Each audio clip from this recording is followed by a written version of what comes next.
Okay student, तो second time है हमारा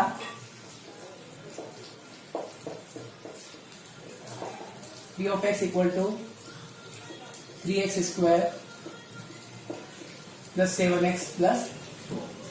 ओके स्टूडेंट, चलिए अब इसे भी हम फैक्टराइज करेंगे, इसके जीरोस फाइंड करेंगे और फिर से वही रिलेशन में वैल्यूज पुट करके उसको वेरीफाई कर देंगे। ओके स्टूडेंट, तो सबसे पहले अब मेन चीज है यहाँ पे कि इसकी जीरोस हम कैसे फाइंड करें। ओके स्टूडेंट, तो जो हमने फर्स्ट टाइप में किया था जस्ट सेम वैसा ही करना है, थोड़ा सा डिफरेंस है। थोड़ा सा डिफरेंस क्या है कि यहाँ पर हम दो नंबर ऐसे ढूंढते थे जिनका प्रोडक्ट करने पर 12 है, जिसका प्रोडक्ट करने पर 12 है और सम करने पर 7 है, ऐसे दो नंबर ढूंढते थे। ओके स्टूडेंट, बट यहाँ पर क्या है, यहाँ पर लीडिंग कोएफिशिएंट आपका 1 नहीं है, 1 को छोड़कर कोई दूसरा नंबर कुछ भी हो सकता है। ओके स्टूडेंट, तो आपको क्या करना है, सबसे पहले इन दोनों का प्रोडक्ट करो। आपको सबसे पहले इन दोनों लीडिंग कोएफिशिएंट और कांस्टेंट टर्म का प्रोडक्ट करना पड़ेगा। ओके स्टूडेंट, तो 3 4 का कितना हो जाता है आपका 3 और 4 का आपको प्रोडक्ट करना है, तो आपको मिल जाएगा 12। ओके स्टूडेंट, क्या मिल जाएगा 12। तो अब आपको ऐसे दो नंबर ढूंढने हैं जिनका प्रोडक्ट करने पर आपको 12 मिलना चाहिए। ओके स्टूडेंट, प्रोडक्ट करने पर क्या मिलना चाहिए 12 मिलना चाहिए और यहाँ क्या है प्लस, तो सम करने पर आपको 7 मिलना चाहिए। ओके स्टूडेंट, प्रोडक्ट करने पर क्या मिलना चाहिए 12। इस टाइप के क्वेश्चन में जहां लीडिंग कोएफिशिएंट आपका 1 को छोड़ के कोई दूसरे नंबर होते हैं, तो उस टाइम पे आपको प्रोडक्ट करने पर क्या मिलना चाहिए, पहले तो इन दोनों का प्रोडक्ट करना पड़ेगा आपको। ऐसा ना कर देना कि 4 प्रोडक्ट करने पर 4 मिले और सम करने पर 7 है, ऐसा नहीं करना है। ऐसा अगर आप करोगे तो आपका सॉल्यूशन जो है वो पूरा रॉन्ग हो जाएगा, आपको कुछ मार्क्स नहीं मिलेंगे फिर, है ना। तो आपको क्या करना है, पहले इन दोनों का प्रोडक्ट करना है। तो इन दोनों प्रोडक्ट करने पर आपको 12 मिल रहा है, तो आपको अब ऐसे दो नंबर ढूंढने हैं जिनका प्रोडक्ट करने पर 12 मिले और सम करने पर 7 मिले। तो वो दो नंबर फिर से वही होंगे आपके 3 और 4 ही होंगे, क्योंकि 3 4 3 और 4 का प्रोडक्ट करोगे आपको 12 मिल जाएगा और 3 और 4 को ऐड भी करोगे आपको 7 भी मिल जाएंगे। तो वो दो नंबर आपके 3 और 4 की है। ओके स्टूडेंट, तो आपको फिर से मिडिल टर्म को स्प्लिट करना है, जैसे आपने पहले इस फर्स्ट टाइप में किया था वैसे इसको भी स्प्लिट करना है आपको। तो यहाँ पे आपके पास 3 और 4, इस तरह से आपने इसको स्प्लिट कर दिया। फिर आपके पास ये 3x और ये 4x और ये 4। ओके सर, ठीक। अब यहाँ से क्या कॉमन आ रहा है, 3 कॉमन आ रहा है और x भी कॉमन आ रहा है, तो एक x निकल गया, एक x बचा है आपके पास, 3x पर चला गया तो x प्लस 1। यहाँ से आपने 4 कॉमन ले लिया तो आपके पास बच रहा है x प्लस 1। ओके, अब यहाँ x प्लस 1 कॉमन आ रहा है तो x प्लस 1 को आप कॉमन ले लीजिए, तो आपके पास इधर बचेगा 3x प्लस 4। ओके स्टूडेंट, तो इस तरह से आपके p ऑफ x के फैक्टर आपको मिल गए। ओके स्टूडेंट, आपने फैक्टराइज कर लिया। अब आपको इसको जीरोस फाइंड करने हैं, जीरोस फाइंड करने के क्या करते हैं हम, p ऑफ x को 0 से इक्वेट करते हैं। ओके स्टूडेंट, तो यहाँ आप लिखेंगे taking p of x equal to 0. This implies that x plus 1 and 3x plus 4 equal to 0. And this implies that x plus 1 equal to 0, or we can say 3x plus 4 equal to 0. And this implies that x equal to minus 1 or x equal to, इसको क्या करेंगे, पहले आप 4 को transfer करेंगे फिर 3 को उधर ले जाएंगे, तो आपको x की वैल्यू मिल जाएगी -4/3। ओके स्टूडेंट, तो ये आपको x की दो वैल्यूज मिल गई, मतलब जीरोस मिल गए। जीरोस मिल गए मींस अल्फा एंड बीटा मिल गया। ओके स्टूडेंट, तो अब यहाँ करेंगे, so we have alpha is -1 and beta is -4/3। Okay student, तो आपको इस तरह दो जीरोस मिल गए हैं। अब आपको क्या करना है कि और रिलेशन को वेरीफाई करना है, तो हेडिंग डाल देते हैं हम वेरिफिकेशन। ओके, तो वेरिफिकेशन में सबसे पहले आपका फर्स्ट रिलेशन वो क्या है, alpha plus beta equal to -b/a। Okay, तो अल्फा प्लस बीटा कीजिए, अल्फा की वैल्यू क्या है आपके पास -1, बीटा की वैल्यू कितनी है आपके पास -4/3, माइनस बी की वैल्यू कितनी है आपके पास, बी की वैल्यू देखिए आपके पास 7 है, तो आपने 7 रख दिया, डिवाइडेड बाय ए की वैल्यू कितनी है आपके पास 3 है, तो आपने ये 3 रख दिया। ओके, इसको थोड़ा सोल्व कीजिए, तो आपको यहाँ पे मिलेगा ये, इसको हम एलसीएम लेके सोल्व कर लेंगे, तो डिनोमिनेटर में आपके पास 3 होगा, इधर -3 एंड -4 इक्वल टू 7/3। ये आपका बन जाता है -7/3 equal to -7/3। That means LHS equal to RHS हमारी आ गई। दैट मीन्स हेल्स वेरीफाइड हो गया। ओके स्टूडेंट, तो हमारा जो फर्स्ट रिलेशन है वो वेरीफाई हो गया। अब सेकेंड रिलेशन की बात करते हैं।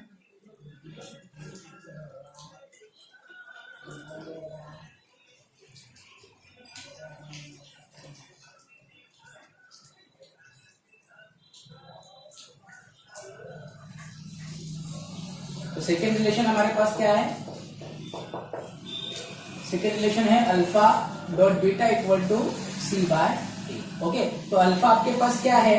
अल्फा क्या है? अल्फा है आपका -1, तो आपने ये रख दिया -1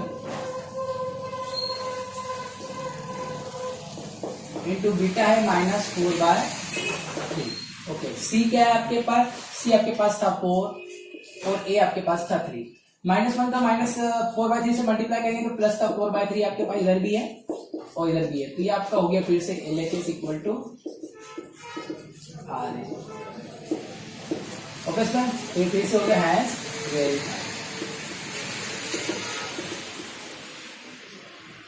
ओके स्टूडेंट, तो इस तरह से आपका सेकेंड टाइप भी कंप्लीट होता है। तो डिफरेंस कुछ नहीं है, लीडिंग कोएफिशिएंट 1 होता है तो उस टाइम पे आपको दो नंबर ऐसे ढूंढने होते हैं जिनका प्रोडक्ट करने पर 12 मिले और सम करने पर यहाँ पे जो भी साइन है, अगर सब्ट्रैक्शन का टाइम साइन है तो सब्ट्रैक्ट करने पर, वो प्लस का साइन है तो प्लस करने पर, सम करने पर 7 आना चाहिए। ओके स्टूडेंट, अब यहाँ पे लीडिंग कोएफिशिएंट 1 को छोड़ के कुछ और है, तो सबसे पहले आपको इस लीडिंग कोएफिशिएंट और कांस्टेंट टर्म का प्रोडक्ट करना पड़ेगा। फिर उसके बाद आपको दो नंबर ढूंढने पड़ेंगे जिनका सम इन दोनों, जिनका प्रोडक्ट इन दोनों प्रोडक्ट होना चाहिए और सम जो है 7 होना चाहिए। ओके स्टूडेंट, चलिए अब थर्ड टाइप के बारे में बात करते हैं। थर्ड टाइप काफी इजी है, इसमें आपको कोई नंबर ढूंढने की प्रॉब्लम नहीं होती है, इजीली हो जाता है ये क्वेश्चन। ओके, तो आइए थर्ड टाइप को समझते हैं।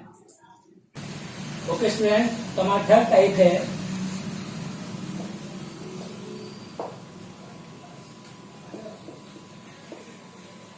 Late P of x equal to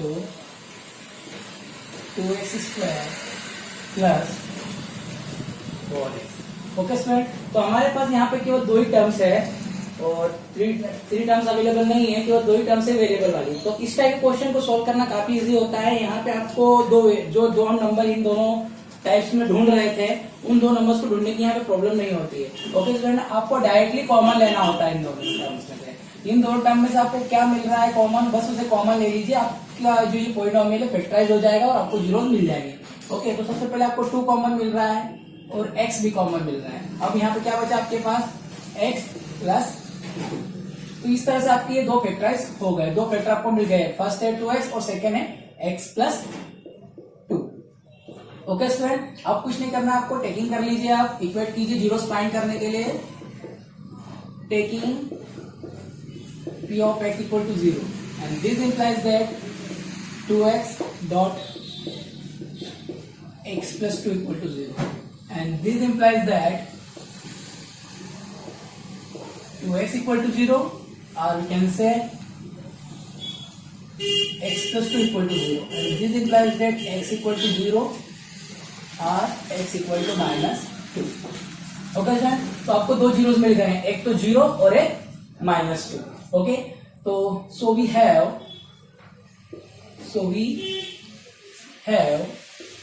alpha is 0 and beta is -2। Okay student, तो आपको ये दो जीरोस भी मिल गए। अब जीरोस मिल जाए तो रिलेशन को वेरीफाई कर लेते हैं, तो हेडिंग डाल देते हैं हम वेरिफिकेशन। ओके, तो वेरिफिकेशन में सबसे पहला रिलेशन हमारा क्या है? Alpha plus beta equal to -b/a। Alpha क्या है आपका 0, बीटा क्या है आपका -2, माइनस बी की वैल्यू आपके पास क्या है? ये a b c आपका नहीं है, मतलब वो 0 है। ओके स्टूडेंट, आप यहाँ पे +0 लिख सकते हैं। कांस्टेंट टर्म आपकी क्या है? 0। तो यहाँ पर आपको -b की वैल्यू कितनी है? 4, तो आपने लिख दिया -4 डिवाइडेड बाय a कितना है आपके पास? 2, तो आपने लिख दिया है 2। ये हो गया इधर -2 equal to -2, LHS equal to RHS, hence verified. Okay student, तो ये हमारा रिलेशन वेरीफाई हो गया। चलिए सेकेंड रिलेशन को भी वेरीफाई कर लेते हैं। सेकेंड रिलेशन हमारा क्या है?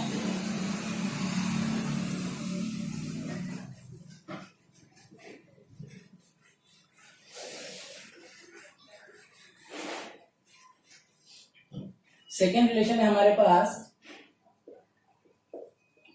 Alpha dot beta equal to C by ए।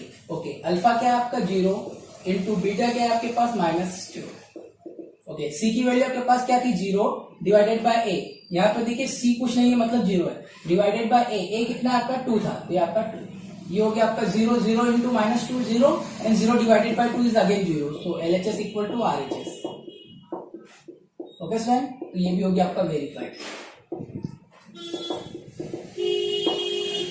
तो इस तरह से आपका थर्ड टाइप कंप्लीट हो गया। ओके स्टूडेंट, ये क्वेश्चन ऐसा भी हो सकता है और ऐसा भी हो सकता है, आपको कोई प्रॉब्लम नहीं है, आपको केवल ये देखना है दोनों टर्म में से कॉमन क्या आ रहा है, डायरेक्टली कॉमन लीजिए, आपको दो नंबर जो हम यहाँ पे ढूंढ रहे थे यहाँ पे ढूंढ रहे थे वो ढूंढने की जरूरत नहीं। ओके, जैसे अब ये क्वेश्चन आ गया x² + 5x, तो आप क्या करेंगे,